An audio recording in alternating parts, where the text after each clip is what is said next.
Good morning. It's June 24th. My name is Jason Allen.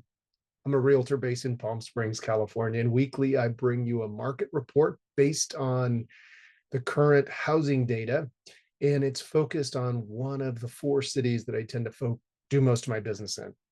So today is Palm Springs. I'm going to bring up the standard charts that I use, and we'll dive into the numbers. Some of this I go over every week because I know there are new people that are joining the process here. There are two organizations in the Valley that combine data so that we can have a single market report. One is called the Greater Palm Springs Realtors. The other is the California Desert Association of Realtors. These are two separate realtor organizations within the desert. Each agent, like myself, can choose one or both if you want to. It's just more fees, but essentially it's access to the MLS and data that they provide. So the Desert Housing Report for May 2024, we're in June. We're using May's data because that's the most complete as a month that is finished.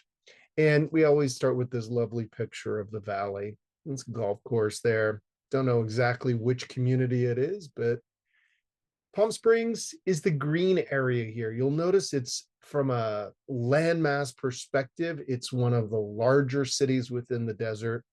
Interestingly, we have a lot of this area up here that's considered the wash. There are no houses in the wash.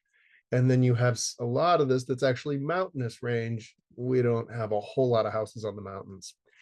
So let me skip down to the overall sales above or below normal. Now, the Coachella Valley consists of all of these cities. And some data, because we want to have a larger data set, we look at what the whole valley is doing, and that gives us a sense of overall housing health. If we look at above sales above normal versus below normal, obviously during COVID, we had a lot of sales above normal. Right now, we're in this period where we have sales below normal. We expect that'll change as interest rates adjust. We are half of our market is second homes. So if people are feeling like they don't need to make a purchase, they don't, they wait. And unlike a lot of communities or cities where people will move to the city because of school districts or a job is taken on there, that's not really our motivation for people buying here. So the Coachella Valley median detached home price, and many of these charts are broken into attached versus detached. A detached may or may not be in an HOA, a homeowners association, and it may or may not be on tribal land. Attached will be your townhouses, your condominiums. Those are almost always in a homeowners association. So you can see here for the median detached home prices, we're still at these high water marks. Now, over here, you're going to wonder, are we actually on a downward trajectory? Information like this is always seen in the rearview mirror. I'll talk a little bit about my experience in the marketplace as I get to the end. So then we look at, let me actually see that I skipped let's go back here, prices. And then we're going to go to attached median home prices. So again, condos, townhouses. Are we on a downward trajectory? Good question. So we're going to look at the average. We're going to use averages, and there are two metrics that we use. Average, so adding up the total number and dividing it by that number of units. And then the other is median, which is whatever it was in the very middle, half were above that, half were below. In this case, it's average. So we're looking at the average size detached and average sized attached home in Palm Springs. So the average detached is a 2,175 square foot home. Price per square foot currently $589.20. Average sales price of that home $1,281,510.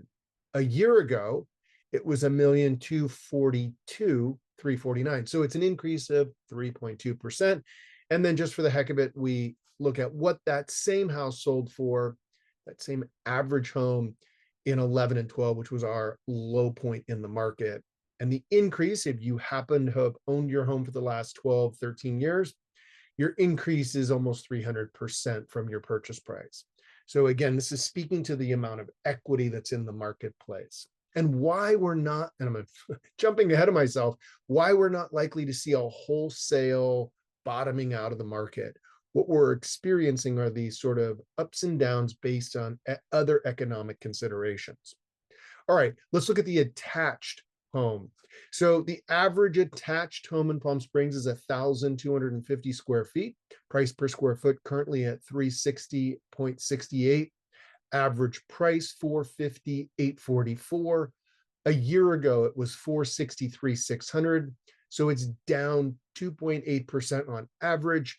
But again, if you look at what it was in 11 and 12, 129,788, and you have equity of 247,000%. Excuse me, 247%.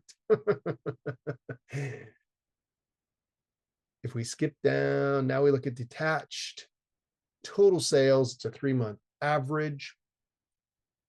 And this is also valley-wide. So if we look at detached versus attached and the total, you can see here, we are actually on a total sales still on a trajectory upward. It's a little iffy in this case. In this case, they're getting close. And this one, this is the attached. This is the total. This is the detached. But I don't see us falling off a cliff exactly. Similarly, you can just see here how this is detached. This is detached, attached, and total sales, 12-month average. Again, you just see this high water mark when we were in the midst of COVID and things gradually leveling off since then. Now let's go at home sales by city. And then this is, again, a 3-month average. We use a 3-month average to sort of mitigate any strange bump or decrease in the market. So in Palm Springs, a year ago, 156 sales versus currently 164 sales. So you're seeing more homes sell, but that belies some other factors that we'll get to. So if we look at price by range, now this is valley-wide, but what I've done is I've focused on the 2 areas that where the average for Palm Springs falls. For an attached, the average is 450, so that would be this segment. And the detached is about 1.3 million. That's this segment. And you can see where, at least at the higher end, we've had more sales.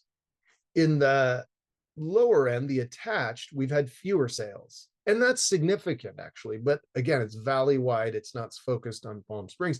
And by the way, I can always drill deeper by running my own report for a particular individual. It's just a little bit more cumbersome. And then I have to do some of the number calculations myself, which I can do and I will do. I just like to go broad because I don't know who's going to actually look at this report. So then this is the home sales by city. We look at Palm Springs, and this is broken into millions per month. And so you'll see where the 153 million versus 137 million a year ago. But some of this is because we have more sales at this higher price point. So it's not that we're necessarily seeing that across all price points, is my point. And then also and this is the same thing. You can see here why the dollar sales by price bracket reflects the higher end selling for more. We're selling more higher end and it's selling for more. And then we look at the inventory. Our inventory is still below our historic. Well, actually, not even historic high. It's where it was before COVID. Just as we started COVID in 2020, we saw this dip, and then just things got absorbed so quickly during COVID itself. And we're expecting this to increase. You'll see the signs of that in this report. I fully expect next month's to reflect increased inventory, although we're going into the time of year when we typically have fewer properties to sell. I know that sounds like a contradiction. Maybe it's better to look at it as we'll have more homes than we have right now, but still probably fewer than we would on a historic basis.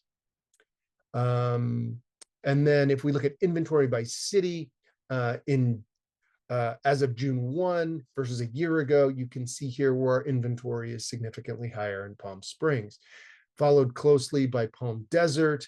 But you get down into Coachella, same. Bermuda Dunes, same. Indian Wells had more homes. It's more like there are more options for buyers, not as many as we would have historically. And then inventory by price bracket, you can see where people are rushing those big homes to market because they see the sales going up. So think about it. If you've been thinking about selling for a while and you see where houses in your neighborhood are selling, maybe not quickly, but certainly at numbers that feel attractive to you, you're going to put your house on the market.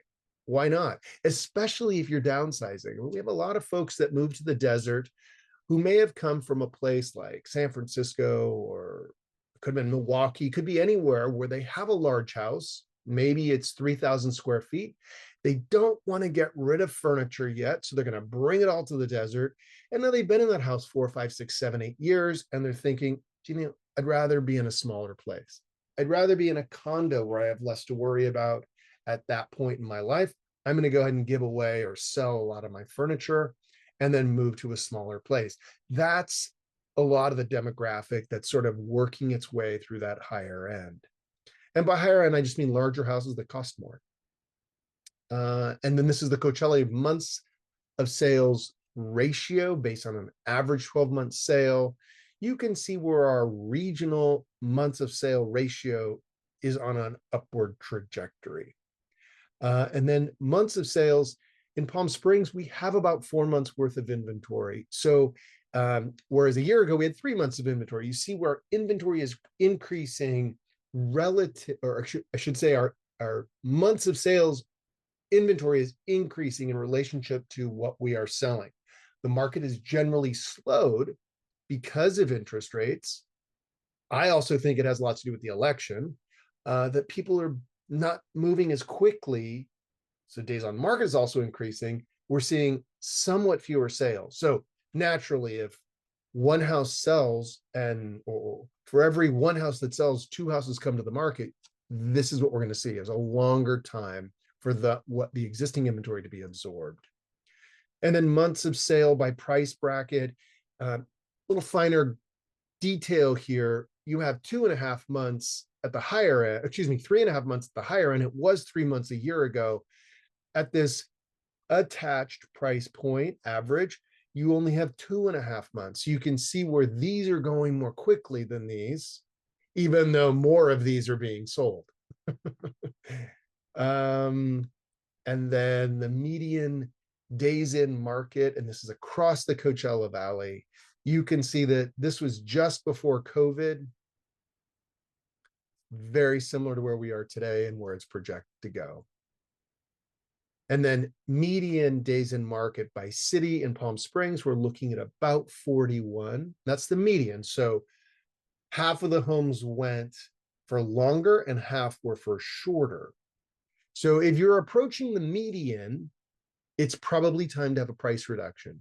And if we expect between now and the election, or let's say the end of the year, if we're not going to get a interest rate reduction, we're likely to see time on market increase.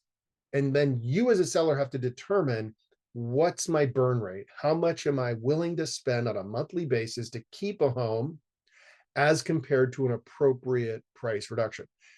Simple math. If let's say, it's June now and you're willing to stake as long as it takes. Well, if your monthly outlay is $3,000 a month, 3 times 6 is 18. Does it make more sense to simply take a $25,000 price reduction? Yes, 25,000 is more than the 18. However, your time and stress level will go away once you sell the home. And that's worth something. Is it worth $7,000 to you? You have to make that decision. I can't make that decision for you. I can say, though, that the longer you're on the market, regardless of the circumstance, the more buyers will come to you with lower offers, or they will simply stay away. They will say that seller is fixated on his $600,000 price point, $1 million price point. I'm not going to offer 900,000. I'm not going to offer 950. I'm just going to keep looking around for a different house. And then median days in market by price bracket. You can see this changes a little bit, and this is consistent with what I was just showing you about fewer days in market for the lower price point. So just fewer days. There you go. And then the discount versus a premium. So you can see here during COVID, many people were paying a premium. The general discount is anywhere from 2 to 2.5, almost 3%, we'll say, if we round that up. What does that mean? That's the average. So if we saw this average at 10%, it would suggest that more people were taking a higher discount. And so it was bumping this whole number up. Because this is relatively low, it says to me that most sellers have gotten on board with understanding what their house is worth today versus during COVID. Now, are there some extremes? Yes, that is why we have this number. I'm willing to wager that if, let's say, you wanted to look at homes in Sunrise East, just to pick a development, and let's say there were 5 sales this year, I don't know, I'm making it up. I'm going to wager that of those 5, most are at the asking price or off just slightly. That's what I'm saying. Few homes are we seeing asking 500 and it sells for 4. Why? Because if the seller is only getting offers on the 4, it's been mispriced. Why take the one person that's offering 4? Why not just lower it to 4? And now we may get 2 offers and 3 offers. And so the seller can negotiate on price and other terms, strategy stuff, but it explains why we're not seeing these enormous discounts, the kind of discounts that we saw when banks were unloading property during the Great Recession. Average selling, again, 3%, 3.1 on average. And those two charts are simply 2 different ways to look at the same data. And this is a third. So this now gets into actually by price point. And so we're still down here actually in the attached home average price point. It's even less. It's less than 2%. So, if it's $1,000 for every $100,000, we're not talking about a whole lot of money. And then we get down to the percent of homes. So this is saying of all the homes that are sold, 15% are going over asking, not that the over asking is 15%. Just important to point that out. So there are some homes that are going for over. I'm in contract to sell a home right now, and the buyers offered a couple of $1,000s over the asking price as a little juice to have the seller take their offer. That would count in this 15.3%, even though it's a very relatively small amount of money. I'm going to stop this screen, and then I'm going to bring up another one that I'd like to share with you.